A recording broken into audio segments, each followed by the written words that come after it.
त्रिकोणमिति में हम त्रिभुज का ही परिचय जानेंगे। ठीक है, तो त्रिभुज है, वैसे तो कोई सा भी त्रिभुज हो उस पर त्रिकोणमिति लागू होती है, लेकिन यहाँ पर 10th क्लास में हम सिर्फ समकोण त्रिभुज के ऊपर ही चर्चा करेंगे, उनके ही कोण और भुजाओं के संबंध देखेंगे। तो बात करते हैं समकोण त्रिभुज। समकोण त्रिभुज किसे कहते हैं भाई?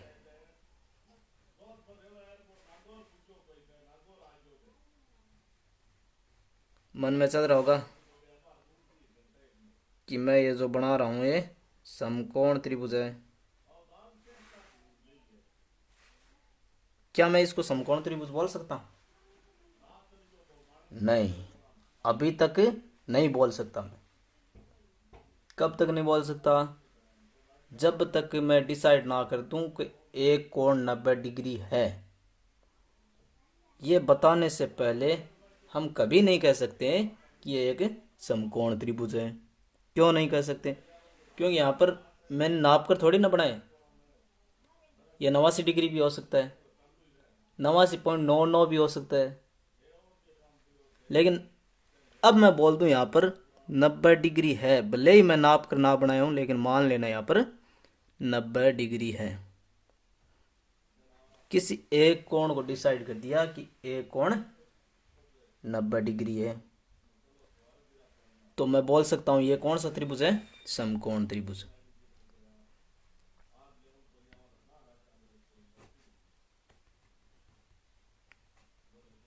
समकोण त्रिभुज है। ठीक है, अब बात करते हैं दो अन्य कोण। तो फिर ये कौन से कोण होंगे? 90 डिग्री के तो नहीं, लेकिन ये दोनों कोण 90 डिग्री से कम होंगे। कम के होंगे? हो सकता है ये 30 का हो, तो ये कितने का हो जाएगा? 60 का। बिल्कुल। क्यों? तीनों कोणों का योग कितना होता है? 180 डिग्री होता है। कौन से कोण, कोई सा भी त्रिभुज हो, उसके आंतरिक कोणों का योग कितना होता है? 180 डिग्री। तो चलिए मैं आज इन कोणों और इनकी जो समकोण त्रिभुज की भुजाएं हैं उनमें ही हम संबंध स्थापित करेंगे, उनके बारे में चर्चा करेंगे। और त्रिकोणमिति का जो परिचय है 10th क्लास तक, वो सिर्फ और सिर्फ समकोण त्रिभुज पर ही आधारित है, इससे बढ़कर कुछ नहीं है। ठीक है, तो चलिए हम इस पर चर्चा करते हैं। अब देखेंगे ये समकोण त्रिभुज तो है, अब भुजाओं का नाम डिसाइड करेंगे। पहले समकोण त्रिभुज में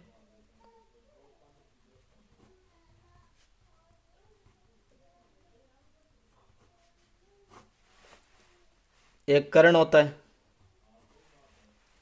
एक आधार होता है और एक लंब होता है।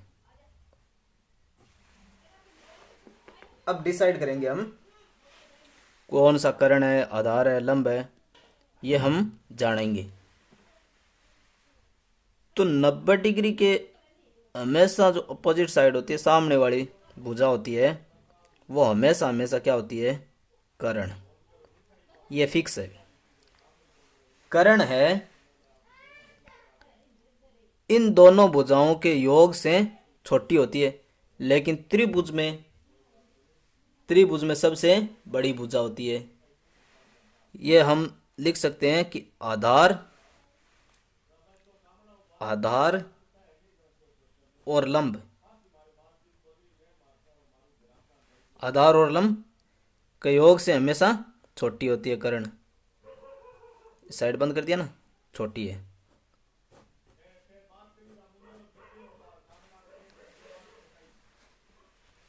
और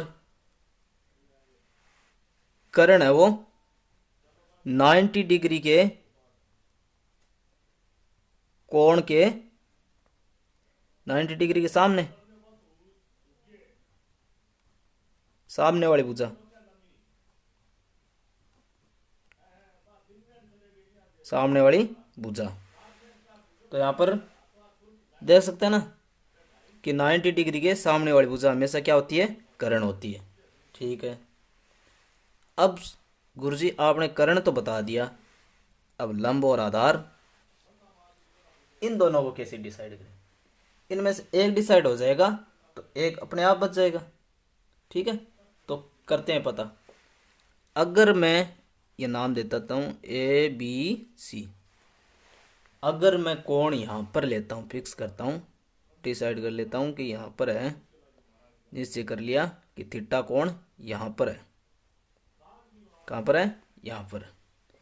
तो अब ये कोण फिक्स किया ना सी पर, कोण सी के लिए लंब ये हो जाएगा जस्ट सामने वाली, जहां पर थीटा हमने फिक्स किया है वो हो जाएगा लंब।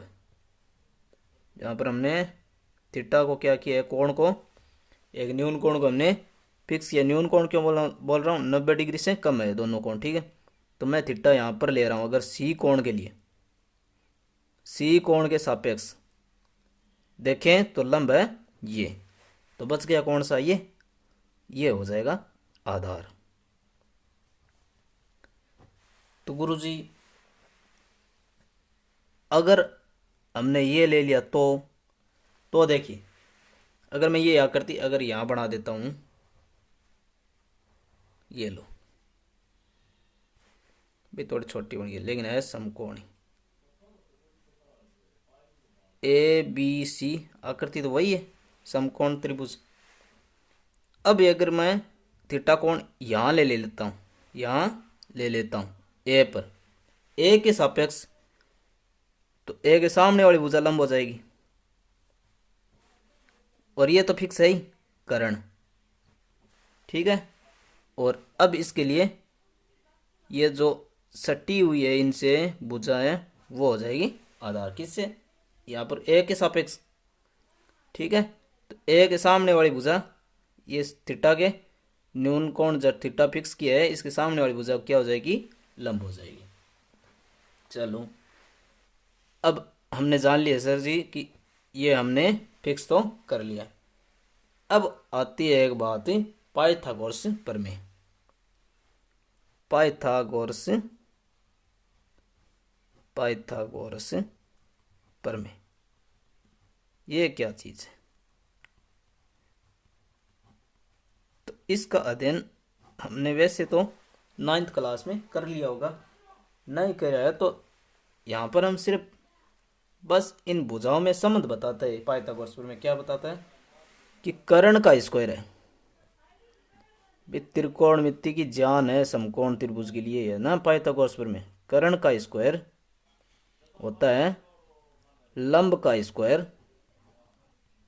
प्लस आधार का स्क्वायर, ये होता है, ये होती है पाइथागोरस प्रमेय। यहाँ पर बोल देता हूं मैं वर्ग का मतलब जो, अब देखो ये प्रमेय क्या कहती है, समकोण त्रिभुज के सबसे बड़ी भुजा पर बने वर्ग का क्षेत्रफल। भाई मैं अगर यहां पर वर्ग बना देता हूं तो इसका क्षेत्रफल क्या होगा, भुजा स्क्वायर। तो भुजा ये होगी, ये होगी, ये होगी, समान है वर्ग के लिए, तो इसका क्षेत्रफल क्या हो जाएगा, ये भुजा कर्ण मान रखी है यहां पर, तो कर्ण का स्क्वायर। समकोण त्रिभुज के सबसे बड़ी भुजा पर बने वर्ग का क्षेत्रफल अन्य दो भुजाओं पर बने वर्गों के क्षेत्रफल के योग के बराबर होता है। देखो लंब पर बना वर्ग क्षेत्रफल हो जाएगा लंब स्क्वायर, आधार पर बने वर्ग का क्षेत्रफल आधार स्क्वायर, इन दोनों के योग के बराबर होता है। ये हमें ये पाइथागोरस प्रमेय ये बतलाता है। ये सैद्धांतिक है, सिद्धांत द्वारा प्रयोगों द्वारा सिद्ध किया गया है कथन। ठीक है, चलो अब हम बात करते हैं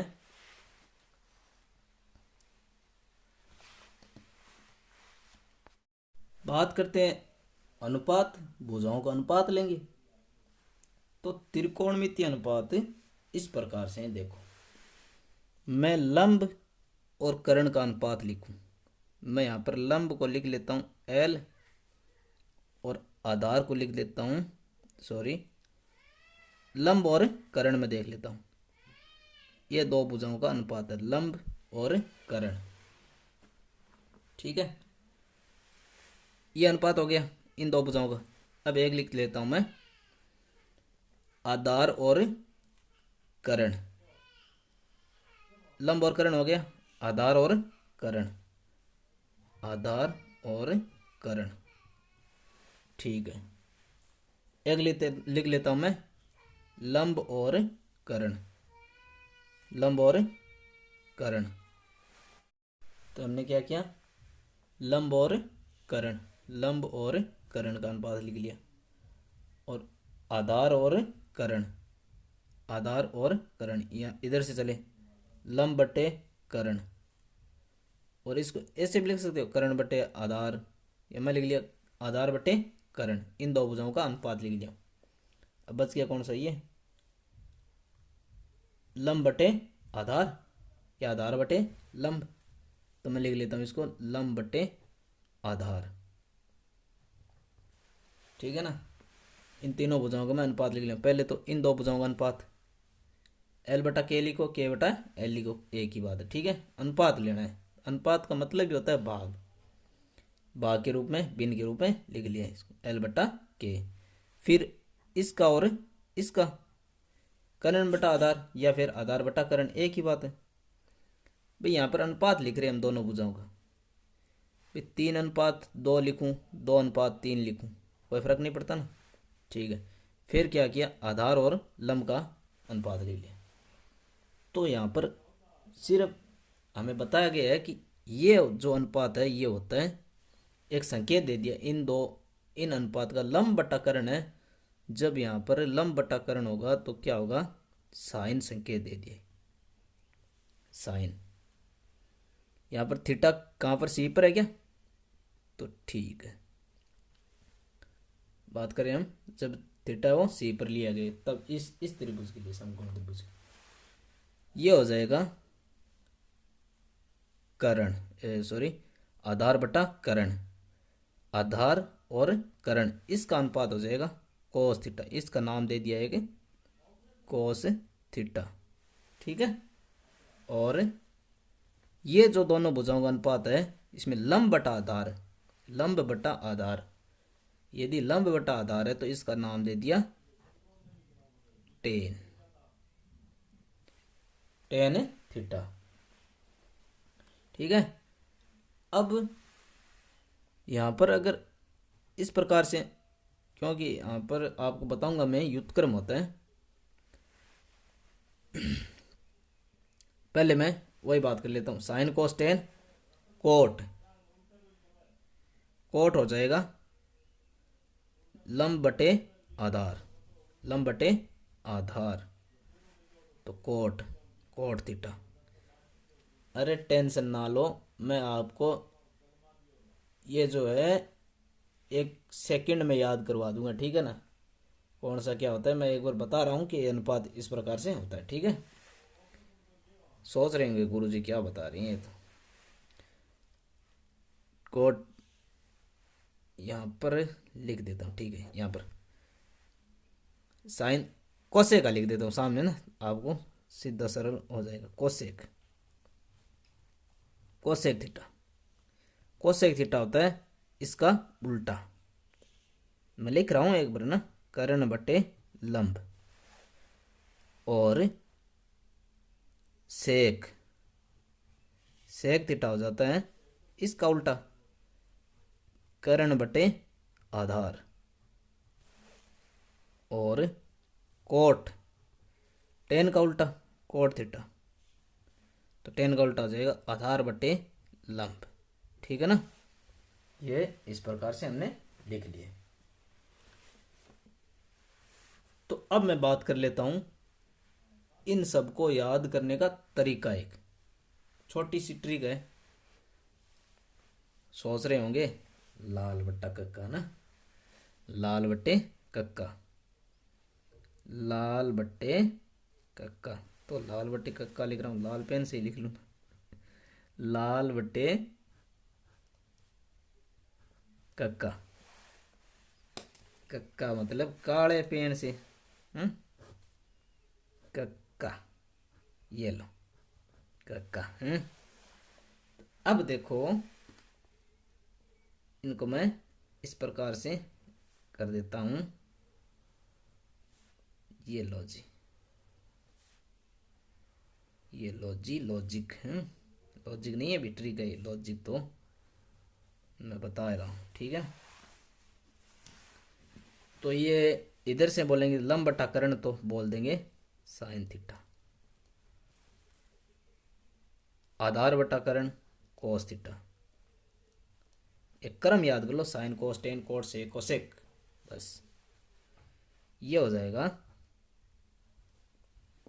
टेन थीटा। अब यहीं से करते हैं साइन कोस टेन कोट, यहां से चलते हैं कोट थीटा। कोट थीटा के लिए क्या हो जाएगा, ये उल्टा हो जाएगा, आधार बटा लंब पढ़ेंगे इसको, सेक, सेक थीटा को क्या पढ़ेंगे, कर्ण बटा आधार, और कोसेक थीटा, कोसेक थीटा को क्या पढ़ेंगे, कर्ण बटा लंब, ठीक है। तो ये है एक याद करने का तरीका। भाई प्रकृति में यही नहीं उपज है ना, आप अपने दिमाग से भी कुछ भी करके इनको याद रख सकते हो, लेकिन ये अनुपात है जो समकोण त्रिभुज के लिए ये फिक्स है भी, ठीक है ना। दो भुजाओं का अनुपात बताता है, एक जो प्रतीक दिया हुआ है साइन है, कोस है, टेन है, कोट है, से कोसेक है, ये क्या करते हैं, कोई सी भी दो भुजा का अनुपात बताते हैं, ठीक है। अब हमने जो बात की थी पाइथागोरस प्रमेय, अगर हमें बोल दें कि लंब और कर्ण इतने इतने हैं, तो पाइथागोरस प्रमेय से हम यदि दो भुजाएं हमें ज्ञात है तो तीसरी भुजा निकाल लेते हैं। तो वो तो एक नींव है पाइथागोरस प्रमेय, पता है ना। अब कोण की बात आ जाती है तो ये साइन साथ में लिए जाते हैं, साइन वाल प्रतीक की बात कर रहा हूँ, ठीक है ना। थीटा यहाँ पर क्या हो जाता है, कोण, ठीक है। चलो बढ़िया बात। अब हम थोड़ी सी चर्चा कर लेते हैं, ये बोल रहा ना उल्टा पुल्टा ना, व्युत्क्रम पढ़ेंगे, क्या पढ़ेंगे, व्युत्क्रम, व्युत्क्रम पढ़ेंगे, कौन किसका व्युत्क्रम है। यहां से आपको ज्ञात हो जाना चाहिए साइन थीटा है, ये आपस में होते हैं भाई, साइन थीटा कोसेक थीटा का व्युत्क्रम है, या बोल दूं साइन थीटा का व्युत्क्रम कोसेक थीटा होता है। इसको मैं ऐसे भी पढ़ सकता हूं भाई, कोसेक थीटा है वो एक बटा साइन थीटा होता है, या फिर मैं बोल दूं साइन थीटा वो एक बटा कोसेक थीटा के बराबर होता है, दोनों एक ही बात है, ठीक है। दूसरी बात cos theta, cos theta, cos theta का व्युत्क्रम होता है सेक थीटा, व्युत्क्रम बोले तो उल्टा, ठीक है। और सेक थीटा का फिर से कोस यहाँ पर आ जाएगा, सेक यहाँ चला जाएगा, सेक थीटा का हो जाएगा एक बटा कोस थीटा। बस थोड़ा सा स्मृति में रखना इनको, ठीक है ना, काम आएंगे। Tan theta, tan theta, tan theta होता है एक बटा कोट थीटा, और कोट थीटा क्या हो जाता है, कोट थीटा हो जाता है एक बटा टेन थीटा। बस थोड़ा सा ध्यान रखना है इनको, थोड़ा सा क्या भाई ध्यान में तो रखना ही पड़ेगा इनको ना, कि ये इन सब के आपस में व्युत्क्रम है, ठीक है ना। अब एक बात यहाँ पर और बता देता हूँ थोड़ी सी, टेन थीटा को हम इस प्रकार से भी लिख सकते हैं, sine theta upon cos theta, क्या लिख सकते हैं, sine theta upon cos theta भी लिख सकते हैं। तो यहाँ पर अगर मैं बोलूँ टेन कोट थीटा को, कोट थीटा को क्या लिखूंगा फिर, कोट थीटा। भाई टेन थीटा का उल्टा होता ना तो cos theta upon sine theta लिख दूंगा। ठीक है ना, ये बात है, इतनी आपको ध्यान में रखनी है। अब अपना भी एक विचार है कि टेन थीटा है वो sine theta upon cos theta में क्यों लिख देते हैं, है ना। दिमाग में आया होगा कि सर व्युत्क्रम जब यहाँ काम चल रहा है तो यहाँ पर ये ज़रूरत क्यों पड़ गई। तो देखो ज़रूरत पड़ती है भाई, देखो कैसे। टेन थीटा मैं यहाँ कर देता हूँ कि टेन थीटा है sine theta upon cos theta क्यों हुआ।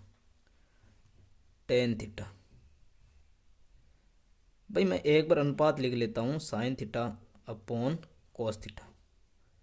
ये टेन थीटा क्यों हुआ तो पता होगा, त्रिकोणमितीय अनुपात, दो भुजाओं का अनुपात। साइन थीटा कौन सा अनुपात बताता है, लंब बटे कर्ण, लंब बटे कर्ण। ठीक है गुरुजी। कोस थीटा आधार बटे कर्ण, यहाँ से देखो आधार बटे कर्ण, यहाँ से भी आपको पता लग जाना चाहिए कि ला आ ए के है ना, तो आधार बटे कर्ण। मैं इसको इस प्रकार से लिख सकता हूँ ना, लंब बटे कर्ण, ये भाग में थी बिन गुणा में लेने पर पलट जाएगी घातांक नियम से, कर्ण बटे आधार। ठीक है, तो कर्ण बटे आधार, कर्ण से कर्ण कैंसिल, बच जाएगा क्या भाई, क्या बच जाएगा, लंब बटे आधार। चलो त्रिकोणमितीय अनुपात पर चलिए कि सर लंब बटे आधार है वो आपने टेन थीटा ही बताया था। क्या बताया था, टेन थीटा। क्या बताया था भाई, टेन थीटा। अब cos theta upon sine theta prove करने की जरूरत पड़ेगी क्या आपको, नहीं पढ़नी चाहिए मेरे हिसाब से, ये है प्रूफ। ठीक है, कि हम ये लेकर चले और टेन थीटा प्राप्त कर लिए। किसका है, इसका।